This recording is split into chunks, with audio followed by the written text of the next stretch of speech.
bismillahi rahmani rahim wasalatu wasalamu ala asrafil xalq sayidina muhammad sayyidil awwalina wal akhirin wa ala alihi wa ashabihi ridwanullahi taala alayhim wa ajmain. mbokki jullit yi asalaamaaleykum wa rahmatullahi taala wa barakatuhu. tey ñu ñëwaat seen naafila ci guddi fukkeel bi ak juróom-ñaar. tey li leen indil seen naafila ci guddi fukkeel bi ak juróom-ñaar ànd ci ak Àll bi TV te ñu ngi leen indil fukki rakka bu nekk nga jàng ca fatiha benn yoon. rakka bu nekk nga jàng ca fatiha benn yoon. inna ansalnaahu ñaari yoon qul huwallahu ahad ñaari yoon. te li leen indil seen naafila ci guddi fukkeel bi ak juróom-ñaar fukki rakka bu nekk nga jàng ca fatiha benn yoon.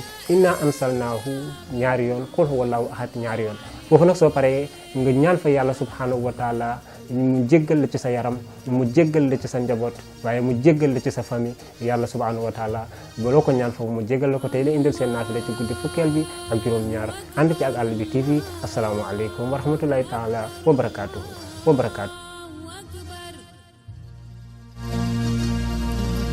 Subhan